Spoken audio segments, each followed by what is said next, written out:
everyone, and welcome to one-shot number 31. I am Gabe here, joined by Jocelyn. As usual, here you know what? I'll say it. I am the Robin to your Batman. No, Gabe does most of the heavy lifting. I'm just lucky to be here. or should I say, should I say I'm the Sparrow to your Dark Claw? Because today we will be reviewing and reading through Legends of the Dark Claw #1. If you didn't listen to our last issue, we talked about our top 5 personal recommendations. Go back and listen to that. That was a lot of fun to talk about and talk about some books we genuinely love. As we get into this book here, that is very of the time, very amalgam. Because for people that don't know, DC and Marvel, in this month of September, came back for a combination book here and brought back the universe of Amalgam with Logo. So there was a universe for you youngins out there called the Amalgam Universe. It was Marvel and DC combining heroes, combining villains, and creating hero amalgamations, for a layman's of terms. And for this one, it was an amalgamation of Wolverine and Batman, which is really cool. Wolverine and Batman, cool. The look of this guy, cool. He's Batman with really big ears like Wolverine, with really jagged, really gnarly looking claws coming out of his hands. He has the detective aspect, but still has the snicked coming out of his hand. You know what I mean? But they pull from many different genres of Batman, many different eras of Batman and Wolverine to create this Dark Claw, which is a cool name. Very cool name. Yeah. Dark Claw has a cool aesthetic, still to this day, even while reading this. And I'm going to say this right now. You're not going to get this is every Amalgam book. You're not going to get the utmost, ultra piece of literature from an Amalgam book.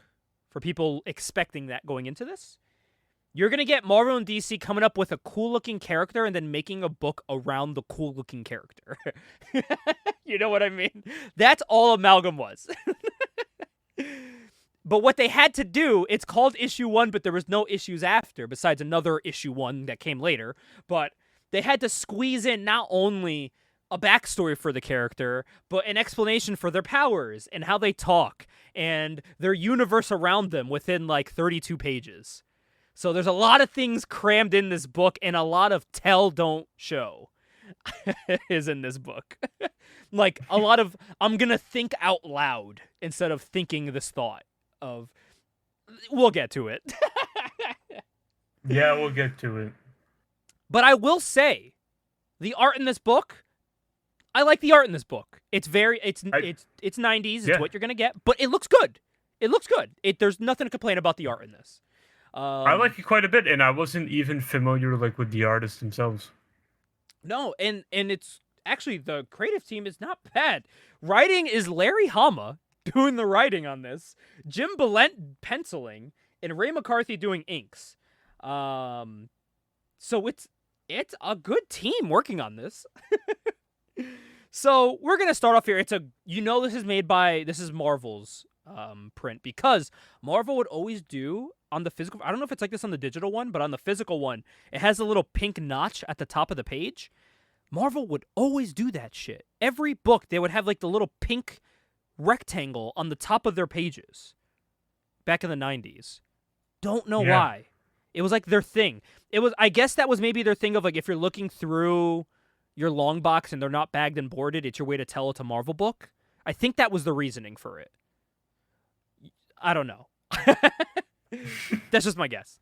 So we start off here. By the way, in the physical version, it starts off with a crazy ad of the time advertising the brand new Sega video games of Mighty Morphin Power Rangers, Super Return of the Jedi, and VR Troopers.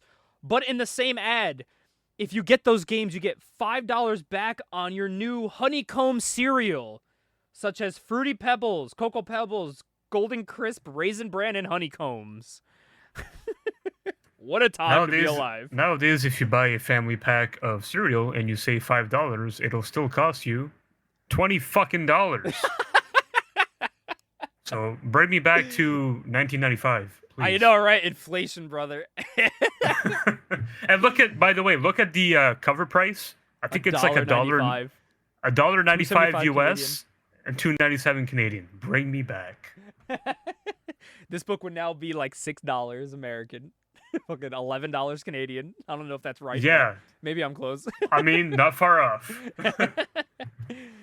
So we start off here, and this is what we're getting into. It's a really cool splash page of Darkclaw with his claws out, and it says snick snicked, and he says black and white and red all over. It doesn't take a detective to figure out where your clue was pointing to, hyena. And goddamn, hyena is the ugliest amalgamation I've ever seen in my fucking life. It's an amalgamation of Sabretooth and the Joker. But when reading this, it's more like Sabretooth, Joker, and the Riddler. Because he, like, left a riddle for Darkclaw to find him. Yeah, even though, like, the intention is, like, to be Sabretooth and Joker. Yeah. But he kind of acts more like Riddler. It's so strange. So he lunges at Hyena here, Darkclaw, and Darkclaw says, but how does the Gotham Gazette factor into your plans? And Hyena's like, that's for me to know and you to find out, Darkclaw. Aren't you curious as always? And then he says, how about I drop a hint? And then Darkclaw fucking cuts him in the face. And he goes, I don't expect you're going to tell me anyway. And he claws him in the face, and then very casually, Hyena goes, aw. Yeah, I wasn't expecting that. So then he fights back against Darkclaw here. And Darkclaw's just questioning him why he's, like, asking him all these questions like the Riddler. And he's like, he keeps asking himself, and Darkclaw's like, this isn't 20 questions. Like, just tell me what your plan is.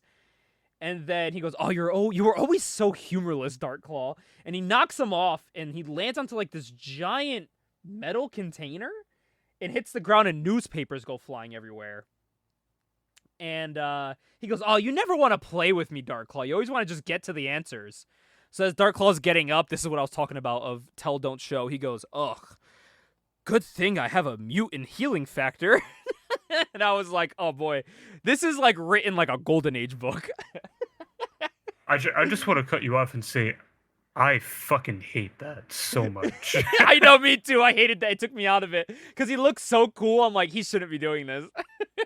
I hate it so much just because of the fact that it's like, dude, if you're reading this, you already know that Wolverine has a mutant healing factor. Yeah, you or like do.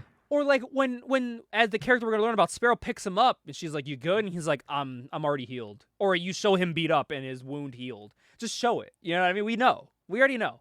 Or he's like, "I'm fine." There's so much of this book where it's like, "Hey, we have to beat the obvious into you." Yes, like, exactly. Like, do you understand yet? Like, this is what he is. Like, do I don't think new readers are picking up Darkclaw #1. No, like this is mainly for like people who are already familiar with Batman, with Wolverine, so on and so forth. And now we're gonna introduce a character which is funny to me, which is Sparrow, who's named Sparrow, who is an amalgamation of Robin and Jubilee. So, AKA just Robin from The Dark Knight Returns. I was gonna say it's what's her name? Is it Carrie? Carrie Kelly? Is Carrie that her Kelly. name? Carrie Kelly. Yeah, It's just Carrie Kelly. it's just her. But because even of the that, costume. because of that, I kind of like Sparrow. She's kind of like a dick, and I kind of like her. I think she was my favorite part of the book. And it's because she was like an asshole, as we'll get to later on. But I think it was like funny. Because I think she fits like that Dark Knight aesthetic. Like that's what I was talking about. They pull from like different eras of these characters. It's like 90s Jubilee, but like Dark Knight Returns Robin vibe. And you'll tell by the way she's written. I'll explain it later. So at this point, he's running out. She says he's looking a little scrunky down there. Whatever that means. Oh, fuck. So he's like, Sparrow, check your 6. He goes, Hyena's heading for the roof. You got to be ready to cover me. And then she goes, save a piece of that giggling geek for me. It's like, yo, she's trying to murder this motherfucker. So then Hyena's running up the staircase of this building, and he says, eat frolic frags, Cape Man. And he starts throwing bombs at Darkclaw. And then now Dark Claw has a sense of humor. He's like, oh, I thought you wanted to play. Basically, like, why you running? So he chases him and knocks him out a window here. And they go flying into a really nice-looking splash, 2-page splash page of Dark Claw and Hyena, like, fighting each other in midair in a way that honestly makes no sense. But it looks really cool. I like it. Because that's what this is all about. Just looking cool. And he goes, you're about to be a was. I was like, oh, boy. And even Hyena's like, oh, boy, that's a new joke. Would have been staying up watching the Comedy Channel? So he goes, this is the end of your stand-up routine, Hyena. And he has him by the throat. He has him goozled over the building. He goes, he basically says he's going to drop him into traffic. Which contradicts a later fact he says about himself later. And he makes a joke here, and I like that Dark Claw's like weak. He's like, that joke sucked. Try again. So Hyena goes, okay, I got a better joke. And he sets off these bombs, and they go flying down here, and his little lackeys, his goons, are shooting at the building, trying to blow it up. Dark Claw jumps away, and he runs off the roof here. And Dark Claw jumps off, and he jumps right on to the helicopter that is being manned by Sparrow. And for some reason, Dark Claw says he's no putty tat. What does that mean? I'm no putty tat. I've never heard that phrase in my life.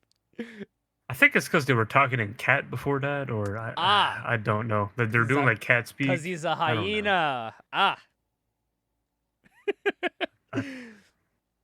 And then this is pulled right out of that looks so fucking bad. And then this is pulled right out of Dark Knight Returns, where she goes, "You can say that again, old man." And he's like, "Don't call me that." And I'm like, "All right." And he goes, "What are you, deaf? What are you?" And then it just cuts out. It cuts out. And after she calls him old man, she goes, "Look, you stuck me with the name Sparrow. I wanted to call myself Death Urge Overdrive." And he goes, "Sparrow's a perfectly good name." Death Urge Overdrive was also one of McFarlane's name for Overkill, and then he was like, "No, Overkill is so much better." Let's oh go my with that. god! I like to think that's just like a jab at McFarlane. It is. Yes, it is. To which I love that immediately after she picks up Dark Claw, he's like, "What are you doing?" She goes, "Oh, I'm gonna go around for a strafing run." She's gonna try to shoot this man down in the helicopter. So then he's like, "Hold on, give me the controls." And he grabs the controls, and he's like, "Those things have missiles on us." And he turns because we can obviously not see the missiles flying by them. So he turns the helicopter, the missiles go flying, and she goes, "Heat seekers? How did you know that?" And he goes, "Hang on." And then they fly off here. And then he's wondering why the shield helicarrier is zooming off. And she's like, "Oh, it's a good question." And then we get to probably one of my favorite character designs. Honestly, everyone in this book has a cool character design besides Hyena. We see a woman here hanging upside down. She circles a little circle into the glass. And she's talking. It looks like she's talking to herself or like recording what she's doing. Before I was like, oh, this is her doing another tell, don't show. But I feel like this time it makes sense because it's almost like she's recording what she's seeing. So that makes sense. I'll allow it. Yeah. Mm-hmm. So we see here it's 11:45 p.m. She disabled the alarm to the place, and she's now in the penthouse of the one man called Logan, who is a techno wizard, painter, sportsman, and walking enigma. So she's walking through his art studio, and she sees all these canvases that have these slash marks through it. And they're described as possessing the fury of feral slashes. It's basically all the Wolverine claw strikes through all of his art pieces. So she follows up these stairs. And in these stairs here, she gets to the bedroom. And we get an ass shot, because we have to, in the 90s. If we're walking around. And she shines her light around the room, and she's looking at all these pictures. And she sees all these things from Gotham. And she sees that Logan has parents in a picture. And she was like, wait, Logan's parents died? He shouldn't have parents? Like, what is going on here? And then she opens up she grabs this picture here, and it's a picture from Asia, from the war, and it's Logan with Creed. And she's taken back by that. She's like, what? They know each other? And she goes, wait, that means they were a part of the project together before. And then she stops herself, and she just walks into a normal closet filled with like a million Darkclaw costumes. He has like 8 of them just chilling in a unlocked closet with like French doors looking all normal. Like, okay. So then she grabs the door open. She goes, "Oh my God, Logan is Darkclaw." And then, I don't know, he comes up from behind her and he's like, "Boo!" He scares her. And he goes, "And you're the Huntress, a.k.a. Carol Danvers." And then she's like, "Wait, you have a..." Time out. Time out. Time out. Time out. I was waiting for it. Time out. Hold the fucking phone here. She's just called the Huntress. And her real name is just Carol Danvers. My favorite part about all this is that even though it's an amalgam, too, of Wolverine and Batman, he's still just called Logan. There's still no last name. Fuck? What are we amalgamating? He could at least just be like Logan Wayne or something, right? Like, what the hell? What the fuck are we amalgamating? I don't know. Like, she's just called the Huntress, and her name is just Carol Danvers. There's nothing different. Oh my God. So he busts into the room. And she's like, "Well, you have a secret elevator? Is that how you get in and out?" She goes, "Wait, how did you know I was here?" He goes, "I'm a detective, remember?" So then he like punches her and misses. And she backflips out of the fucking room. He breaks the door open. And he's trying to figure out why she's here. And he's like, "What else has your impertinent snooping uncovered?" And she goes, "Not much. When I accessed your ultra file in the top secret archives, it turned out to be an elaborate fiction." So you find out he like made up his background, of course. But the fact it's called an ultra file made me laugh. It's so fucking stupid. It's an ultra file in a top secret archive. Like, all right, dude. And she's like, "How do you keep your deep cover, Logan?" And he goes, "It's as deep as your own, lady." So then, like, he drops her to the ground, and her face on the ground doesn't really have panic. She just looks kind of unimpressed on the ground as he tackles her. Like, he has his hand around her neck, about to stab her in the throat, and she's just like, whatever. She doesn't give a fuck. So he kind of picks up on that, and he gets off of her. And he's just like, fuck, what do I do with you? And she's like, "I can't let you leave here. Because if I let you leave here, then, like, you're going to tell everyone my secret. And I don't want to kill you. It's not what I do."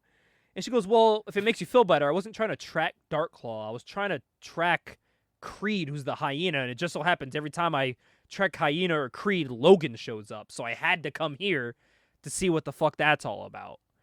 And I was like, "Oh, okay, that actually makes total sense." All right. And she's like, she goes, "Logan, Creed, and 4 others went into a secret Canadian project back when there was still an evil empire to battle. So listen, now we're in your neck of the woods, buddy.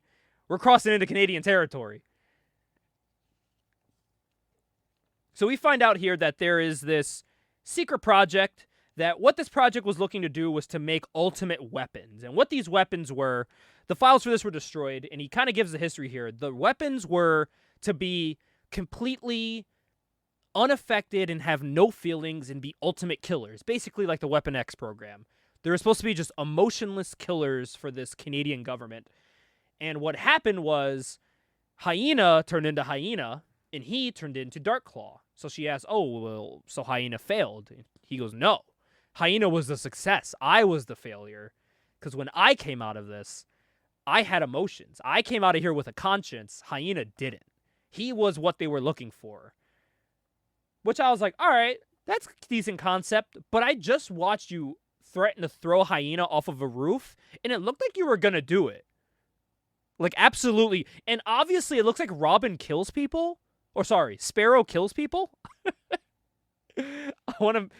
They kind of hammer that in a little later on. So I'm like, do you have a conscience, Darkclaw? Anyways, he's like, "Come with me. So you have to see the full story. If I'm telling you all this, I got to show you everything." So he goes, "Oh, don't panic on me, Danvers. Don't worry. When we go down here, it's a tube that has air at the bottom. It stops our fall. Like, okay. Why not just make it an elevator? Why you gotta make it this complicated thing where you have to explain it? Just make it a fucking elevator, guy. Come on. Or just you're doing all this campy stuff, just bring the pole back. You know? Just slide down the pole. And this isn't the Bat Cave, it's the Barrow. We're going to the Barrow. Barro, not like you're boring something. The Barrow. So we see here it's a giant portrait of his parents, and she asks him, "Are these your parents?" And he goes, "Yeah. When I was 5 years old, they were shot down in front of me by an armed robber." And I was like, "That's not an amalgamation." And then it was, because then he says, "Then I was sent to live with my uncle in Alberta, up near Buffalo Wood." And then, who was also, his uncle was a Mountie, and then a poacher killed his uncle. I'm like, God damn, bro. That sucked. He got his parents killed and then his uncle, and then he went to an orphanage, and I was like, Jesus, this dude's life sucks. He's got the worst life. So then that's when they joined the Royal Canadian Air Force Security, where they were doing all these tests on him and Creed. And then as Huntress is talking to Darkclaw, we hear, "Hey," off camera. This is what I kind of loved Sparrow, because then she goes, "What's this damaged bimbo doing in here?" I was like, oh boy. This is definitely something Frank Miller would have written. And then he explains to Sparrow about, like she was doing inspecting on Logan because of Creed, and then found me. And I knew because of that, like, I had to show her everything for some reason. And now we're down here. And then Sparrow understandably goes, "Well, that's totally unacceptable. We can't let her walk out of here." And he's like, "Well, what do you want me to do, Sparrow? You want me to kill her?" And she goes, "Yeah, do that." And he's like, "Well, get real, kid." He goes, "By the way, did you like take care of the helicarrier or whatever?" And she's like, "Yeah, it's already taken care of." She goes, "It's tied down and secured." And then it's my favorite panel. I don't know if you noticed, but when she says tied down and secured, she's looking at Huntress sticking her tongue out at her. Like, she's just being a total dick to her. So then I do like this little banter here. Like, she talks about how, Darkclaw talks about how she was able to hack into the Gotham Gazette, because that's what Hyena was trying to hack into. And she's like, "Oh yeah, that was a piece of cake. I hacked into there with no problem." And then this is a very Wolverine Jubilee moment where he punches her in the arm, and he goes, "You did good, darling." And she's all happy about it. But I also get the little undertone that she wants to fuck Darkclaw. I think she has, like, jealousy against Huntress because she's hot. I don't know if I'm the only one getting that vibe. Like, she kind of gets all, like, happy when Darkclaw, like, punches her in the arm and congratulates her. I don't know. I think Sparrow wants to fuck Darkclaw. That's like Bruce Timm's fantasy of always trying to get Batman and Barbara the fuck. Yeah, Leave me literally. alone with that shit. So they're looking at this tiny little monitor here on this table. Like, this very small monitor, all three of them. They're kind of huddled in. And Hunter's like, "What are we looking for?" And he's like, "Well, Hyena was trying to get into the printing plant and try to mess with, like, the font." He tried to mess with the typography of the newspaper headline. And in it, he puts in this code, and it says AF1 plus NACN, the Gotham Gazette. And then Huntress is like, "Wait, AF1 is for Air Force One. Wait, that's the president's plane." And Darkclaw is like, "Oh my god, NaCN is for sodium cyanide, a deadly poison. Oh my god, he's gonna deadly poison the president. I gotta go save him." I was like, oh boy. So then, I like how he's like, "The president's gonna take off at 20 minutes, and the next page it's like, 20 minutes later at the airport. So they're taking off, and they're like, "Are the skies clear?" And they're like, "No, they're not. There's this helicopter." And then all the security guards are like, "Oh my god, this is a situation red. We gotta secure the plane." So then, for some reason, they're trying to help the president, but Huntress has her fucking bow sticking out, looking like a total threat. So I don't blame them. So then she has her bow out because she has to, like, latch onto the plane. And Sparrow just goes, "Tell the slut to take her shot." I was like, whoa, dude, what the fuck? So unnecessary. To which Darklaw agrees, and he's like, "Yeah, go for it, Huntress." And she's like, "I will when your fucking idiot little juvenile here guesses lined up here."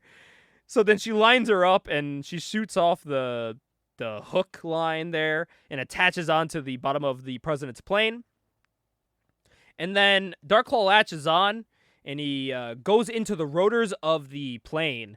And all the security's like, "Oh my god, he's climbing up through the wheels." And then he gets on, he goes, "Ah, good thing this aircraft aluminum is no match for my snicked adamantium." I'm like, oh my god, guys. Guys, we already know Wolverine's claws are made out of adamantium. We get it. Holy shit.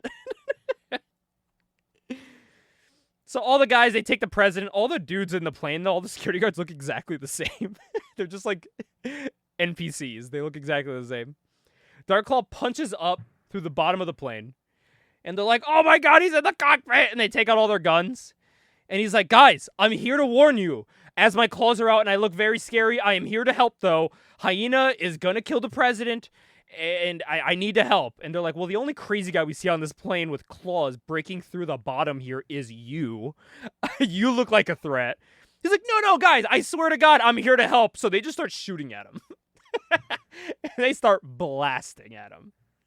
To the fact they say, "Blow him away!" And they start blasting. So they're clearing out the bathrooms. And then, okay, I don't know if I'm seeing this right, but Hyena comes crashing through the toilet floor? No, I think you saw it right. Okay. And to which Hyena says, "This is no way to get ahead, lad. This would probably put your career in the toilet." Haha. That is, if you weren't already dead. And then, okay. In a modern phrase, brap means fart. So he's shooting out his gun, it says brap. Which makes this panel funnier because he's coming out from the toilet. So he shoots at these guys with his, like, Uzi. And then, for some reason, he gets rid of the Uzi. And then he throws, like, a little dog grenade at the guys. And he goes, "Surprise, surprise." And he puts on his mask. He goes, "Here's a little campaign contribution. Hope it doesn't exceed the guidelines." And that's Bill Clinton, by the way, they're holding. Like, not a amalgamation, not a... It kind of looks like that's just straight up Clinton that they're holding. Like, they used a reference picture for this. So he tries to kill Bill Clinton here. Hyena does. And he sets off this gas cyanide bomb, which the guys are definitely in, and they're going to die. And then Darklaw comes out, covering his face, looking all cool. He's like, "Get the president down on the deck. I'll strap him down." So he goes, "I'll deal with the Hyena." So he jumps after Hyena, and they fly out of the plane. And he goes, "You lose, Hyena." And then he rips the walls open of the plane in midair. And Hyena's like, "Oh, fuck." So they go flying out of here. And the Hyena's like, "Listen, I may be fine, but you're not. Because I have a parachute." And he opens the parachute. And he flies away. And he starts falling to the ground. And right at the last second, to save Darklaw, he looks down. He goes, "Oh, God, I hope that kid's got her timing down." And then they show Sparrow in the helicopter, and she goes, "I hope that old man's got his timing down." And she tilts the helicopter completely sideways, and he falls onto the tire. And she goes, "Did I do good?" And he goes, "You did aces, kid. Now circle back and let me get another crack at the Hyena."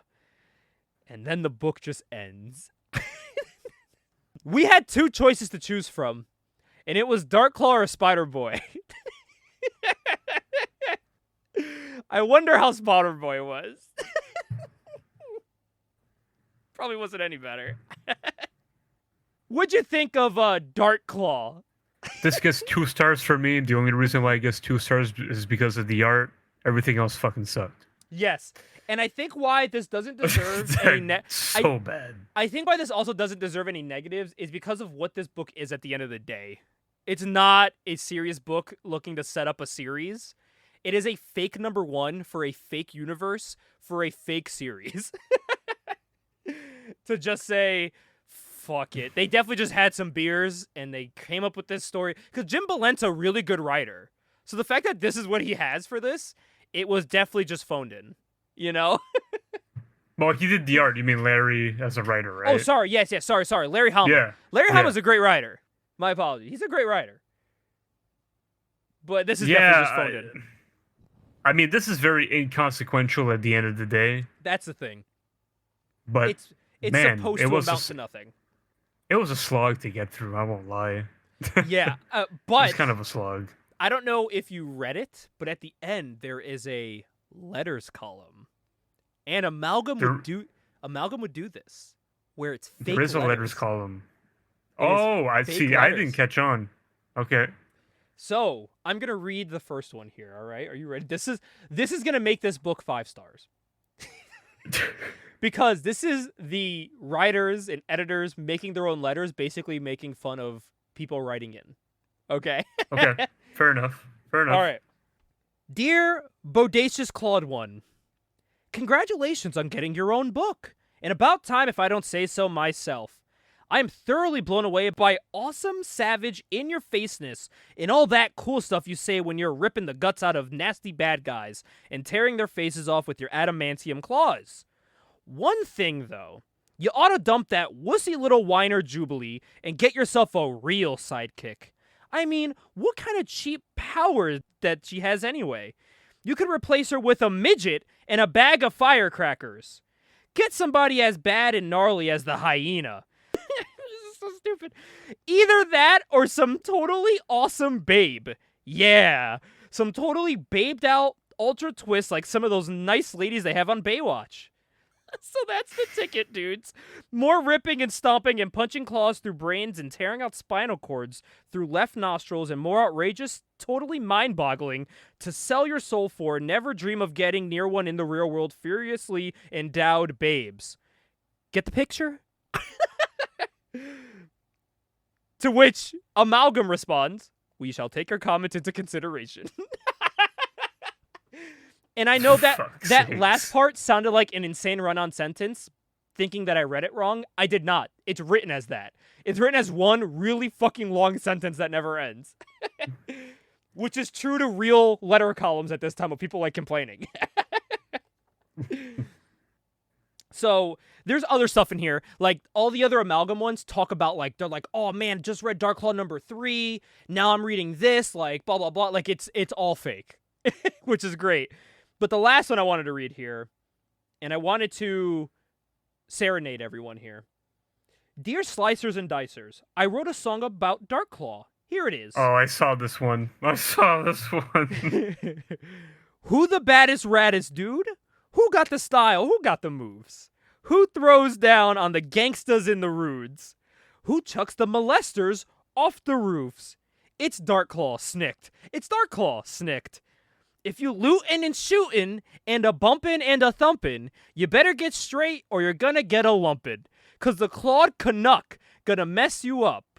Gonna rip out your kidneys and mail them to Sydney, Australia, and then he's punching your face into luncheon.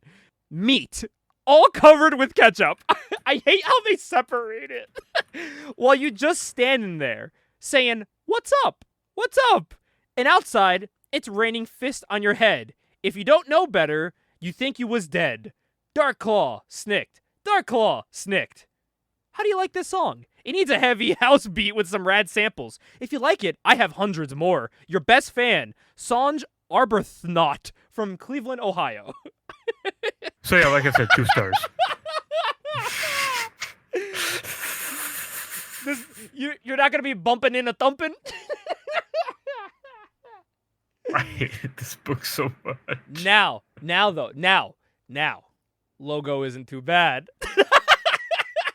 At least he didn't tell not show. He just did cool shit and blew shit up for 2 pages. Fair enough. So, full disclosure here, this is my second time reading this because I forgot that I've read all of Amalgam, all of the Amalgam #1s. And this was one of the first ones I read when I started reading them all. Maybe at about 2022, I think I read them all. And it wasn't until I got to Sparrow, I was like, oh, I've read this. But I did not read the letters columns the first time, so I was able to read through those this time. Yeah. I did say we had two choices, him and I, and it was between Darkclaw and Spider-Boy. And I chose those two because I feel like from Amalgam, even though this book wasn't great, when you think of Amalgam, you think of fucking Darkclaw or Spider-Boy. You know what I mean? Like that, or maybe even Super Soldier. Darkclaw's an iconic Amalgam mascot. He's on the cover of the new omnibus that came out. So, like, while we read this, it's goofy. At the end of the day, it's not meant to be serious. It's not meant to be, like, earth-shattering. Granted, there is some decent Amalgam books out there. Like, I would beg to differ and say Bruce Wayne, Agent of S.H.I.E.L.D., actually tells a decent story for that one issue. Some of them tried. Some of them really tried. But some of them, they were definitely just for fun. They were just some editors chilling in a room saying, what if we did this? How do we make a story around that? And then doing it, just pumping it out. You know what I mean? But Darkclaw is iconic. You can't talk about Amalgam without talking about Darkclaw. As quick as this book was created, it was quickly forgotten. That's just how it is. That's how Amalgam was. It wasn't made to last long. It was made to say, hey, remember that dumb thing we did? That's what it was. You know? And guess what? I'm happy they're introducing new things to this universe. I think I would have liked Darkclaw Adventures better. That was written by Ty Templeton, who did some Batman Adventures comics. Yes. That sounds a lot better on paper. That one took me a little bit to get in hand in person. I do have it. Hey, maybe down the line we could do a comparison. God, it can't be any worse. It really can't. This felt like it wanted to be every era of Batman and Wolverine in one. It captured the 90s Wolverine and Jubilee, dynamic, but while doing the Dark Knight Returns Robin, the 90s Batman, but like the 70s Batman dialogue. You know what I mean? It was trying to be everything. Even Hyena sounds and looks like a Silver Age villain. You know? They tried to get every era of Batman mixed into this. I'm just so confused. I got curious right after I read the issue. Like, I went on League of Comic Geeks and I'm like, how does this have 4 stars? Like, did we read the same comic book? Like, there's no way. I will say, you know what's crazy though? Even though Jim Balent had amazing art in this, I think with this dialogue, it would have been a lot more palatable if it had that Silver Age style. If they just said, no, this is... Because Silver Age was that. Silver Age was that goofy, corny dialogue. I'm going to say what's happening instead of showing it. I feel like that would have fit that vibe more than, like, at the time, modern 90s design. Because then it would have been like, oh, it's supposed to be like an of-the-time old detective comics. You know what I mean? I think that would have made it a little bit more like, okay, that fits. Then instead of like, well, you know what? Fuck, dude. I think we just got amalgamed. Because you know what? I'm saying all this. It's a fucking amalgamation of all these Batmans. Holy fuck. But it feels really clunky. Are they playing chess and we're playing checkers? Maybe. I don't know. I just know maybe that I didn't like it as much as maybe they took amalgam as they literally. wanted me to. Yeah. Like I said, I've read stuff on this show and off this show that I've read and left saying, I want to take that time from my life back. This one was like, whatever. I forgot about it already. At the end of the day, it's not Holy Terror. That's where my bar is still. You know what? Now that I think about it, I think me reading Holy Terror has made the bar much higher for every other book. Yeah, that's fair. I think that's what did it. I think if you read Holy Terror, you're going to look at this and be like, how does this not have an Eisner? That's how bad Holy Terror is.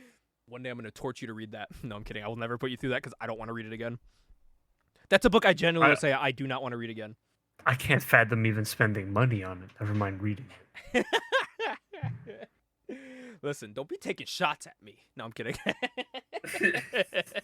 Even the guy in the shop was questioning me. He's like, "You sure? You sure you don't want something else?" It's like, I'm good. I know what I want, man. I know what I want. I know what I'm getting myself into, sir. That was Legends of the Dark Claw Amalgam number 1.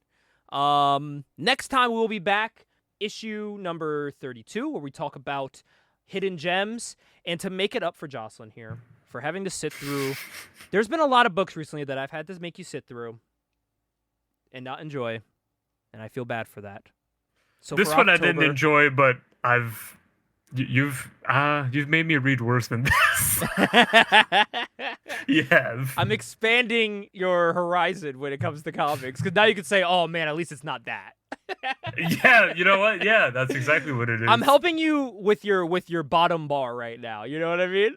That's fair. Because That's then fair. I do things like this. Because for October, just for you and for the spooky month, we will be reviewing The Darkness number 1 for the month of October. Let's go. Honestly, the next couple months of I am making it up to you big time and to myself big time, because honestly, every book for the next like 6 months that I've plotted out, there's no misses on paper. I don't know until we read it, but on paper there's a lot of home runs coming up soon. So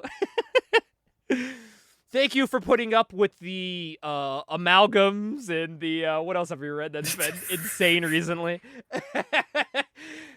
Because we're gonna get things like The Darkness, and down the line some Jim Mahfood, some Jim Mahfood Generation X down the line as well. So we're gonna really be broadening out into some fun books down the line. So look out for that.